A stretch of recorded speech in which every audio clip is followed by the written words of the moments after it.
চাঁদাবাজি ও সিন্ডিকেটের দৌরাত্ম্য কমায় বাজারে কমেছে মুরগির দাম। পাশাপাশি ছুটির দিনও বাজার তদারকিতে দেখা গেছে ভোক্তা অধিকার সংরক্ষণ অধিদপ্তরকে কিছু পণ্যের দাম কমায় স্বস্তি প্রকাশ করেছেন ক্রেতারাও। প্রিয় নম্বর সেট করে বিকাশে সেন্ড মানি করুন ফ্রি।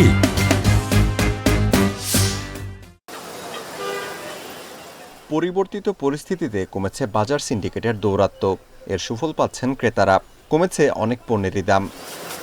রাজধানীর কারওয়ান বাজারে গত সপ্তাহে ব্রয়লার মুরগির কেজি বিক্রি হয়েছে 200 থেকে 210 টাকায়। এখন তা নেমে এসেছে 150 থেকে 160 টাকায়।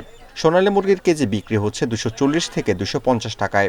সব মুরগির দাম কম, বর্তমানে কম হলেও বিভিন্ন সাইডে মনে করে খামারের সাইডে পানি উঠতেছে, এই কারণে খামারগুলো মানুষ খালি করতেছে, যার কারণে মুরগির দামটা একটু কম আছে। যেহেতু এখন আমাদের দেশে চাঁদাবাজি নাই, সিন্ডিকেটও নাই, আশা করি যে বাজার নিয়ন্ত্রণে আসে যাবে। আর কিছু পণ্যের দাম হঠাৎ 150-60 করে কমে গেছে।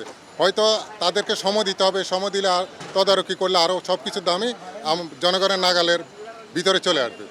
বাজার নিয়ন্ত্রণে ছুটির দিনেও রাজধানীর বিভিন্ন বাজারে অভিযানে দেখা গেছে ভোক্তা অধিকার সংরক্ষণ অধিদপ্তরকে। তাদের সঙ্গে দেখা গেছে শিক্ষার্থীদেরও। অভিযানের মধ্যে অনিয়ম ধরা পড়ে কারওয়ান বাজারের একটি মুরগির দোকানে। তাদের ফ্রিজে পাওয়া গেছে প্রায় 60 কেজি মুরগির মাংস। মরা মুরগির মাংস সংরক্ষণের দায়ে দোকানটিকে 50,000 টাকা জরিমানা করে ভোক্তা অধিদপ্তর। ফ্রিজে অনেক দিনের মুরগি সংরক্ষণ করা আছে। কোশ্চিনের এক পর্যায়ে উনি স্বীকারোক্তি দিলেন যে মুরগিগুলো অপেক্ষাকৃত দুর্বল হয়ে যায়, অর্থাৎ স্পষ্ট বললে আমরা বলবো মরে যায়, সেই মুরগিগুলো ওনারা প্রসেস করে ফ্রিজে সংরক্ষণ করেন।